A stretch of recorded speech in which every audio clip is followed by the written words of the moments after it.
دوای قوڵبوونەوەی سوکاتیەکانی فەڕەنسا بەرامبەر ئاینی ئیسلام بوو، سوکاتیکردن بە پێغەمبەری ئیسلام درودی خوای لەسەر بێت لە سەرتاسەری جیهان و لە هەرێمی کوردستانیش کاردانەوەکان دژی فەڕەنسا چڕ بوونەتەوە. لە تۆڕە کۆمەڵاتیەکان هاشتاگێک دروستکراوە بۆ بایکۆتکردنی کاڵای فەڕەنسی و داوا لە هاوڵاتیان دەکرێت بە هیچ جۆرێک کاڵای فەڕەنسی نەکڕن وەکو سزایەک بەرامبەر دژایەتی فەڕەنسا بۆ ئاینی ئیسلام.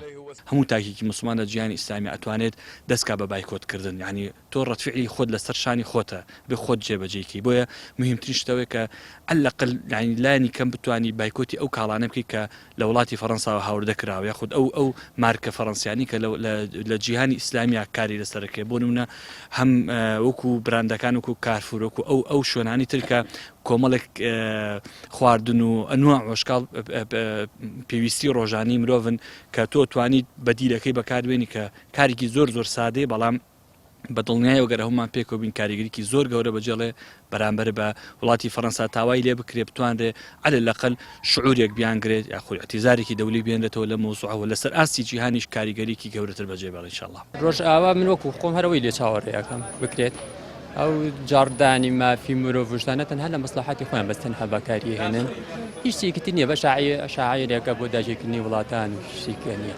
ئەژینا بۆ کابرایەکی مەجووسیەک یەهودیەک بتپەرستی مشک پەرستی مافی هەیە بۆ موسڵمان مافی نەبێت.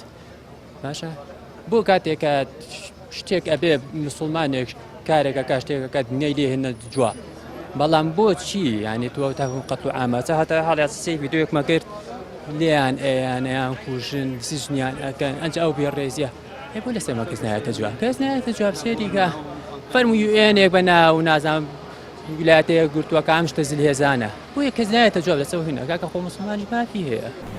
لە هەرێمی کوردستانی جۆرەها کاڵای فەڕەنسی هەیە کە لە بازاڕ و مارکێتەکان دەفرۆشرێت کە ئەگەر بایکۆت بکرێن هاوشانی وڵاتانی دیکە زیانی گەورە بەر ئابووری فەڕەنسا دەکەوێت.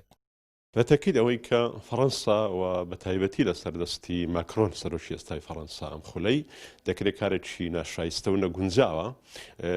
دەبێت ئەوە بزانین کە فەڕەنسا مەسابەکەی کاتۆلیک زیاتر خۆی بە پارێزەری ئاینی مەسیحی دەزانێت و زۆرجار لە بەرەبەر انتخاباتەکان بەشێک لە حیزبەکان لە سەرۆکەکان بۆ ڕاکێشانی سۆزی خەڵکی ئەم زۆرە لێ دوانونا ڕێکە شایستانە دەدەن لەسەر حسابی بریندارکردنی هەڵگرانی ئاینێکی تر. بەڕاستی ئەمە کارێکی زۆر ناشایستەیە دژ بە هەموو پرینسیپەکانی مافی مرۆڤ بوو با بڵێن یاسا نێودەوڵەتیەکان و دژ بە ئاینەکانیشە بۆی کە تۆ بێنی ئاینێکی تر بریندار بکەی هێرشی بکەی ئەستەری کاریکاتێری بۆ بکەی قسەی نەگونجا و ناشایستەی پێ بڵێ ئەمە کارێکی زۆر نیگەرانە. بۆیە تۆ دەبێت چاوەڕوانی ئەوە بکە فەڕەنسا ئەمە کاردانەوەی لێ دەکاتۆ لەلایەن هەڵگرانی ئەو ئاینەی کە ئیسلامە کە دووەم ئاینی بەربڵاوی هەموو دنیاە. ئەم کاردانەوەش زۆرجار دەگاتە ڕادی خۆپیشاندان و هێرشکردنە سەر فەڕەنسا و حکوومەتەکەی لە ڕێگەی تۆڕە کۆمەڵایەتیەکانەوە و ئەمە سەردەکێشێ بۆ بایکۆتکردنی کاڵای تورکی لە وڵاتانی ئیسلامی.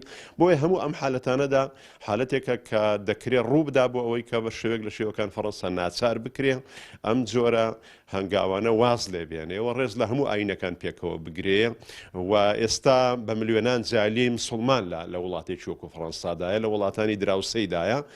بۆیە ئەمە خزمەت بە پێکەوەژیانی وڵاتەکەی خۆی و بە خزمەت بە پێکەوەژیانی دنیاە دەکا و ئەمە زیانێکی گەورە بە پێکەوەژیان و دروستکردنی حساسیەت و دژایەتیکردنی ئاینەکان دەبینە لە نێوان خۆیاندا.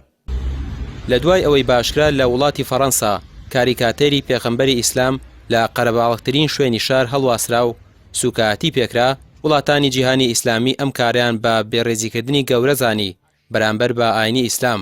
هەر ئەوەشنا ماوەیە کە فەڕەنسا کەوتۆتە داخستنی ناوەندە ئیسلامیەکان و تا ئێستا زیاتر لە 80 ناوەندە ئیسلامی داخستووە کە ئەوەش پێشێلکاری ئاشکرایە بەرامبەر ئاینی ئیسلام و دەبێت فەڕەنسا داوای لێبوردن لە مسلمانان بکات. ڕامیا عوسمان، کەناڵی پەیام، سلێمانی.